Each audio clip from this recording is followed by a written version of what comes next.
കൂട്ടുകാരെ എല്ലാവർക്കും നമ്മുടെ പുതിയ വീഡിയോയിലേക്ക് സ്വാഗതം. അപ്പോൾ നിങ്ങളെല്ലാവരും സുഖമായിട്ടിരിക്കുന്നു, സന്തോഷമായിട്ടിരിക്കുന്നു വിശ്വസിക്കുന്നു. അപ്പോൾ നമ്മുടെ ഇന്നത്തെ വീഡിയോ എന്താണെന്ന് വെച്ച് കഴിഞ്ഞാൽ യുകെയിലുള്ള ഫീസ് വർധനവാണ്. യുകെയിലെ വിസകളിലെല്ലാം ഫീസ് വർദ്ധിപ്പിച്ചിട്ടുണ്ട്. അപ്പോൾ അതിനൊരു വീഡിയോ ആണ് നമ്മൾ ചെയ്യുന്നത്. അപ്പോൾ വീഡിയോ ഇഷ്ടപ്പെട്ട് കഴിഞ്ഞാൽ നിങ്ങൾ ലൈക്ക് ചെയ്യുക, സബ്സ്ക്രൈബ് ചെയ്യുക, ഷെയർ ചെയ്യുക, പിന്നെ എന്തൊക്കെയുണ്ടോ അതൊക്കെ ചെയ്യുക. ഓക്കെ, അപ്പോൾ നമുക്ക് സമയം കളയാതെ വീഡിയോയിലേക്ക് പോകാം. ഫസ്റ്റ് എന്ന് പറയുന്നത് ഹെൽത്ത് ആൻഡ് കെയർ വിസയാണ്. ഹെൽത്ത് ആൻഡ് കെയർ വിസയിൽ 3 വർഷത്തെ ഹെൽത്ത് ആൻഡ് കെയർ വിസയിലുണ്ടായിരുന്ന ചാർജ് കൂട്ടിയിട്ടുണ്ട്. അതായത് ഏകദേശം 284 പൗണ്ടായിരുന്നു നേരത്തെ ഉണ്ടായിരുന്നത്. അത് 304 പൗണ്ടാക്കി ചാർജ് കൂട്ടി. അതായത് ഏകദേശം 20 പൗണ്ടോളം ചാർജ് വർദ്ധിപ്പിച്ചു. പിന്നെ ഉണ്ടായിരുന്നത് പറഞ്ഞ് 5 വർഷത്തെ സ്കിൽഡ് വർക്കർ വിസയാണ്. സ്കിൽഡ് വർക്കർ വിസയിലും ചാർജ് കൂട്ടിയിട്ടുണ്ട്.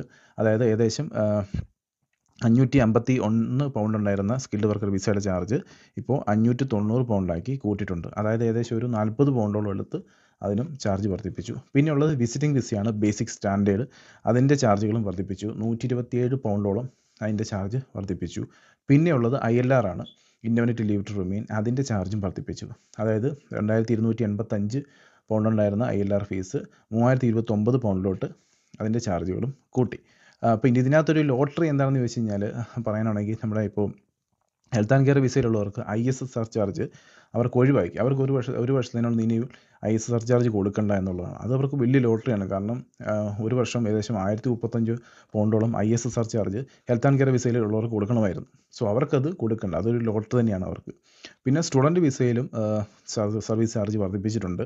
ഏകദേശം ഫീസ് കൂട്ടിയിരിക്കുന്നത് 524 പൗണ്ടാക്കി അതിൻ്റെ ഫീസും കൂട്ടിയിട്ടുണ്ട്. പക്ഷേ ഇതിനകത്തുള്ള ഒരു മെയിൻ ഒരു സംഭവം എന്താണെന്ന് ചോദിച്ചു കഴിഞ്ഞാൽ ഇപ്പം ILR തന്നെയാണ്.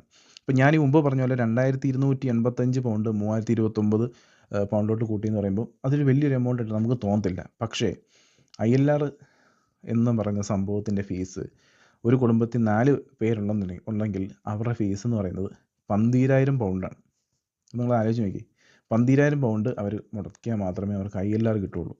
അതായത് ഒരു ഫാമിലിയിൽ 4 പേരുണ്ടെന്നുണ്ടെങ്കിൽ ഒരാൾക്ക് 3000 പൗണ്ട് സംതിങ് വെച്ച് ILR ഫീസ് കൊടുക്കണം. അങ്ങനെ 4 പേരുള്ളപ്പോൾ ഏകദേശം 12,000 പൗണ്ട് സംതിങ് ILR ഫീസ് ആവുന്നുണ്ട്. അതായത് നമ്മുടെ നാട്ടിലെ ഇന്നത്തെ ഇന്ത്യൻ മണി കൺവേർട്ട് ചെയ്ത് റേറ്റ് വെച്ച് നോക്കിക്കഴിയുമ്പോൾ 13.5 ലക്ഷം രൂപയാവും.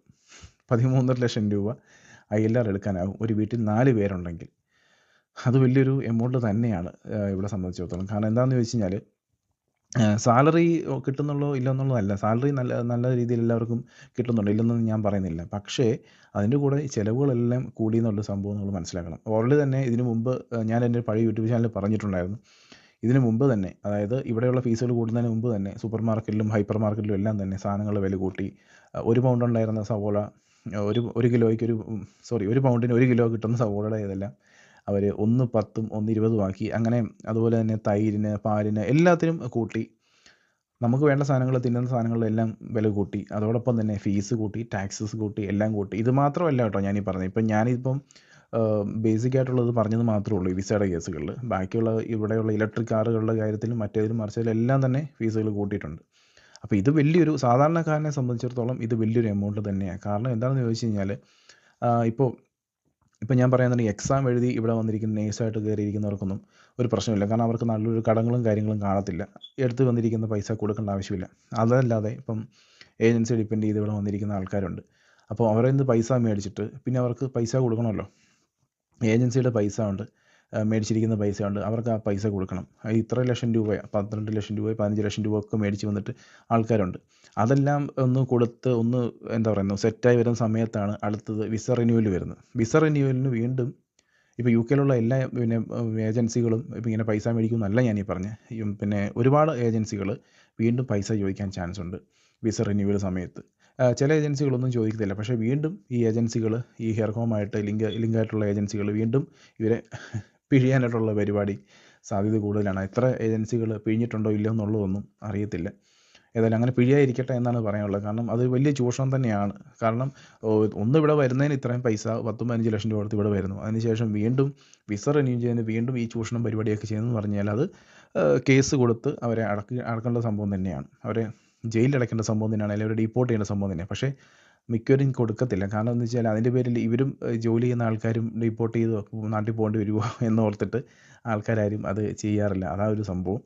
പിന്നെ അതെല്ലാം കഴിഞ്ഞ് വന്നിട്ട് ഞാൻ ഈ പറഞ്ഞ പോലെ 5 വർഷത്തെ 5 വർഷമായി കഴിയുമ്പോൾ 5-6 വർഷമാകുമ്പോഴത്തേക്കും ILR എടുക്കണമെങ്കിൽ 4 പേര് കുടുംബത്തിലുണ്ട്. അവർക്ക് വീണ്ടും ഈ 12,000 പൗണ്ട് കൊടുക്കണമായിരുന്നു. അപ്പോൾ ഒന്ന് കഴിഞ്ഞ് തീർന്ന് ഒന്ന് സമാധാനമായിട്ട് വരുമ്പോഴത്തേക്കും അടുത്തത്, അത് കഴിഞ്ഞ് തീരുമ്പോഴത്തേക്കും അടുത്തത്, ഇങ്ങനെ ഓരോന്നോരോന്ന് PR വരെ ആകുമ്പോഴത്തേക്കും നമ്മളിവിടെ ഉണ്ടാക്കുന്ന പൈസയിൽ നല്ലൊരു ശതമാനം, ഒരു 100ൽ ഒരു 80% ഇതിനു വേണ്ടി തന്നെ ചിലവായി പോകും എന്നാണ് എനിക്ക് പറയാനായിട്ടുള്ളത്. സാധാരണക്കാരുടെ കാര്യമാണ് ഞാനിപ്പോൾ ഇവിടെ ബിസിനസ് ചെയ്യുന്നവരോ അല്ലെങ്കിൽ വലിയ കോർപ്പറേറ്റുള്ള ആൾക്കാരുടെ ഒന്നും കാര്യമല്ല കേട്ടോ.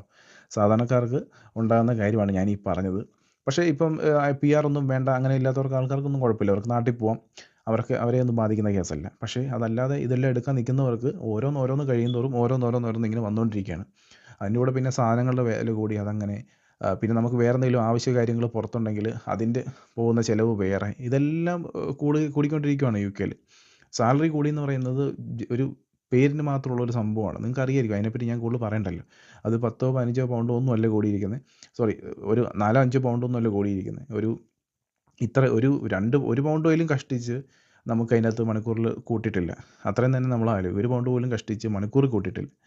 സോ അങ്ങനെ വന്നു കഴിയുമ്പം അതിൻ്റെ കൂടെ അതിൻ്റെ പേരിൽ ഇതെല്ലാം കൂട്ടിയെന്ന് പറഞ്ഞു കഴിഞ്ഞാൽ അതുമായിട്ട് നമുക്ക് ഒരിക്കലും ഒരു സാലറി കൂടുതലായിട്ട് നമുക്ക് ഒരിക്കലും അതിനെ കണക്കിലെടുക്കാൻ പറ്റത്തില്ല എന്നാണ് ഞാൻ പറഞ്ഞത്. അപ്പോൾ എനിക്ക് പറയാനായിട്ടുള്ളത് എന്താണെന്ന് ചോദിച്ചു കഴിഞ്ഞാൽ, ഇപ്പോൾ നിങ്ങൾ മാക്സിമം ഇവിടെയുള്ള ആൾക്കാരാണെങ്കിൽ തന്നെയാണെങ്കിലും നിങ്ങൾ മാക്സിമം പൈസ സേവ് ചെയ്യാനായിട്ടുള്ള പരിപാടികൾ നിങ്ങൾ നോക്കുക. ഇൻ കേസ് നിങ്ങൾ നാട്ടിൽ പോകുന്നവരാണെങ്കിലും അതുപോലെ ഇവിടെ ഉള്ളവരാണെങ്കിലും എങ്ങനെയാണെന്നുണ്ടെങ്കിലും മാക്സിമം നിങ്ങൾ പൈസ സേവ് ചെയ്യാനായിട്ട് നോക്കുക. നിങ്ങൾ ഓവർ ടൈം ഉണ്ടെങ്കിൽ ഓവർ ടൈം ചെയ്യാൻ ശ്രമിക്കുക.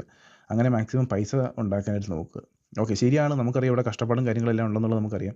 പക്ഷേ നിങ്ങൾ മാക്സിമം പൈസ ഉണ്ടാക്കി ശ്രമിക്കുക എന്നാണ് ഞാൻ പറയുന്നത്. കാരണം ജീവിത ചെലവ് ഇവിടെയും ഭയങ്കരമായിട്ട് കൂടുതലാണ്. എല്ലാ കാര്യങ്ങളും മുൻപോട്ട് നല്ലതായിട്ട് പോകണമെന്നുണ്ടെങ്കിൽ പൈസ ഇല്ലാതെ ഒന്നും നടക്കില്ല. അപ്പോൾ അത് നിങ്ങൾ ശ്രദ്ധിക്കുക, മനസ്സിലാക്കുക. ഇനി ഏതൊക്കെ ഫീസുകൾ എവിടെയൊക്കെ കൂടും എന്നുള്ളത് നമുക്കറിയില്ല. നമുക്കത് വന്നു കഴിഞ്ഞാൽ നമുക്ക് ചാനലിലിടാം. അപ്പോൾ മറ്റൊരു വീഡിയോ ആയിട്ട് വീണ്ടും കാണാം. അതുവരത്തേക്കും ബൈ.